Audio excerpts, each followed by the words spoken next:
नमस्कार दोस्तों, स्वागत है आपका मेरे चैनल राधा की आवाज़ में। आज की कहानी का नाम है माँ की चिट्ठी।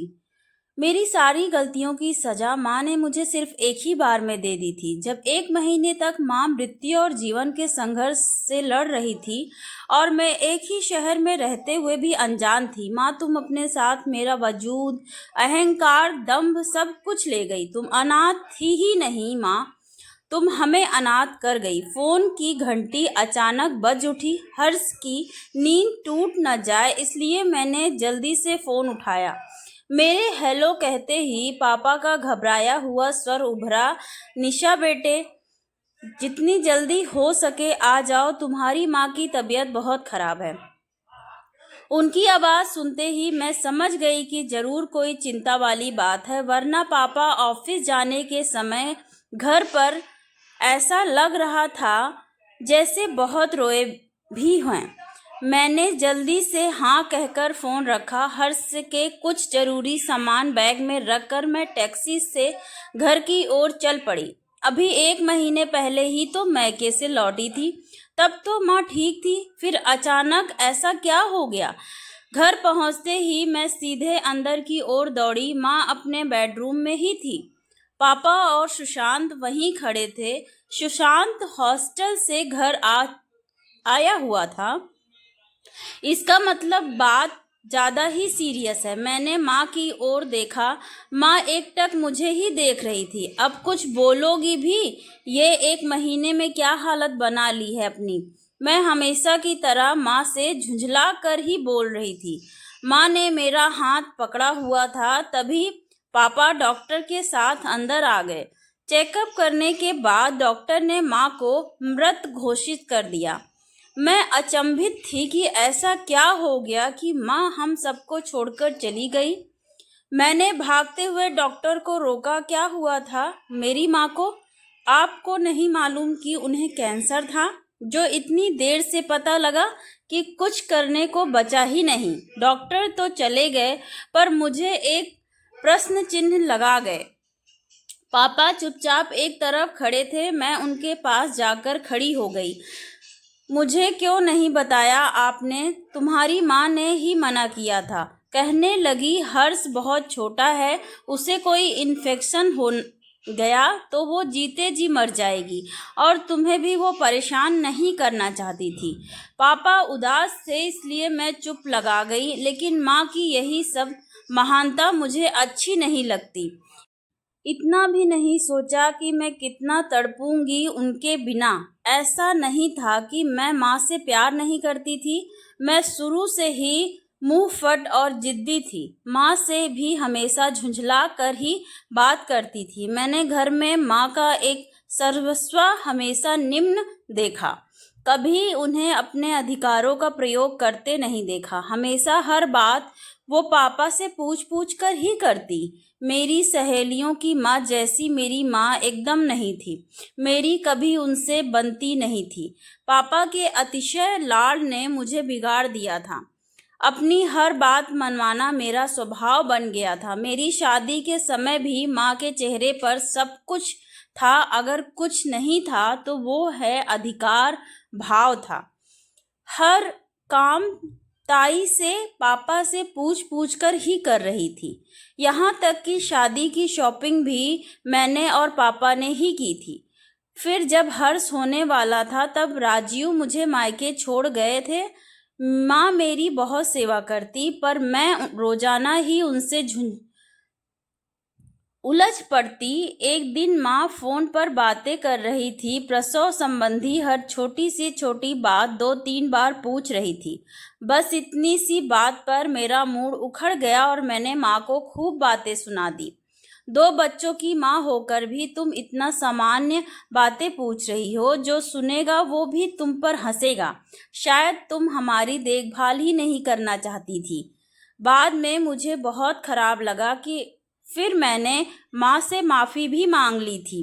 हर्ष के जन्म के समय माँ अत्यंत प्रसन्न थी। सब कुछ ठीक ही था। माँ थोड़ी थकी थकी सी लगती थी, लेकिन इतना कुछ घट जाएगा ये सोचा ना था। ताई की आवाज़ से मेरी तंत्रा टूटी। माँ को हॉल में लिटा दिया गया। ताई जी मुझसे माँ की साड़ी मांग रही थी। मैं दुखी मन से माँ की अलमारी में से साड़ी निकालने लगी। एक सुर्ख लाल रंग की साड़ी हाथ में आई। कई बार माँ ये साड़ी करवा चौथ पर पहनते देखा था। मैंने वही निकाल दी।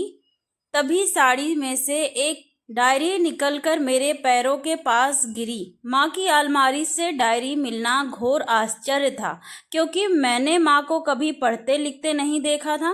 पढ़ने की उत्कंठा चरम पर थी, पर समय अनुकूल नहीं था, इसलिए डायरी अपने कमरे में रख मैं पुनः हॉल में आ गई। फिर जैसे ही सब कुछ यंत्रवत हो गया, माँ का पार्थिव शरीर अंतिम क्रियाक्रम के लिए ले जाया गया। राजीव मेरे साथ ही थे। हर्ष को उनके पास सुलाकर मैं चुपचाप डायरी लेकर बालकनी में बैठ गई। डायरी का हर पन्ना जैसे मोती के अक्षरों से भरा था। ऐसे लगता था जैसे ये डायरी ही माँ की सहेली हो। पहले पन्ने पर मम्मी पापा की शादी की तारीख पड़ी थी। माँ ने वहीं से लिखना शुरू किया था। आज मेरी शादी है। पता नहीं कैसे लोग होंगे। मैंने तो आज तक परिवार नहीं देखा। क्या मैं विवाह के बाद की जिम्मेदारियों को निभा पाऊंगी? जब से होश संभाला है, खुद को अनाथ आश्रम में ही पाया। वार्डन दीदी के आदेशों का पालन किया। अधिकार प्रयोग करने से डर लगता है। फिर कुछ पन्ने खाली थे। उसके बाद माँ ने फिर लिखा, दीपक बहुत अच्छे इंसान हैं, इतने अच्छे कि सुहाग रात के दिन ही निशा और सुशांत का दायित्व मुझे सौंपते हुए कहा, मैं चाहता तो किसी भी लड़की से विवाह कर सकता था, पर माँ विहीन तुम इनकी तकलीफों को बेहतर समझोगी, इसलिए तुमसे शादी की। सुमन, मैं अब पिता नहीं बनना चाहता। मैंने भी मुख सहमति दे दी। मुझे तो समझ ही नहीं आ रहा था, लेकिन अगर आगे नहीं पढ़ूंगी तो माँ का इतना बड़ा राज हमसे छिपा था। निशा और सुशांत बड़े हो गए हैं। सुशांत हॉस्टल चला गया है। निशा की शादी में बड़ा ही मन था कि शॉपिंग करूं, पर दीपक ने कहा तुम्हें अनुभव नहीं है, रहने दो। मन हुआ कि कहूं, मुझे तो बच्चे पालने का भी अनुभव नहीं था। फिर भी आपने मुझसे शादी तो की ना। निशा मुझ में बड़े घर की औरतों के हाव भाव ढूंढती है। कभी मेरी बेटी बनकर मेरे करीब नहीं आई, हमेशा उखड़ी रहती है। अब मैं उसे कैसे समझाऊं कि उसके प्रसव की पीड़ा तकलीफ कुछ भी तो मैं नहीं बांट सकती, और ना ही कोई झूठा दिलासा दे सकती थी। जब मैंने वो दर्द सहा ही नहीं तो बांटूंगी कैसे? निशा माँ बन गई है। कितना कोमल स्पर्श है मुन्ने का। निशा कितनी खुश थी। क्या माँ बनने के बाद ऐसी ही प्रसन्नता होती है? फिर कुछ पन्ने खाली थे। शायद माँ को समय नहीं मिला लिखने का। माँ ने आखिरी पन्ने पर लिखा था, आजकल बहुत जल्दी थक जाती हूँ, काम नहीं कर पाती हूँ। सोचती हूँ दीपक के साथ डॉक्टर के पास जाऊँ, पर अभी घर में सब कितने खुश हैं। निशा और मुन्ने के साथ मेरी तबीयत का सुनकर सब परेशान हो जाएंगे। बाद में बताऊंगी। उसके बाद की पूरी डायरी खाली थी। मैं स्तंभ थी। मेरी सारी गलतियों की सजा माँ ने मुझे सिर्फ एक ही बार में दे दी थी। जब 1 महीने तक माँ मृत्यु और जीवन से संघर्ष कर रही थी, और मैं एक ही शहर में रहते हुए भी अनजान थी। माँ, तुम अपने साथ मेरा वजूद, अहंकार, दंभ सब कुछ ले गई। तुम अनाथ थी ही नहीं माँ, तुम हमें अनाथ कर गई।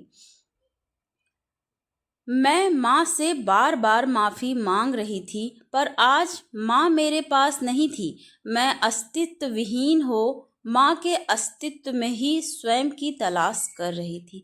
धन्यवाद दोस्तों। ये प्यारी सी स्टोरी पसंद आई तो प्लीज़ लाइक, सब्सक्राइब, शेयर ज़रूर करें। अपने पेरेंट्स का ध्यान रखें। Thank you so much for watching.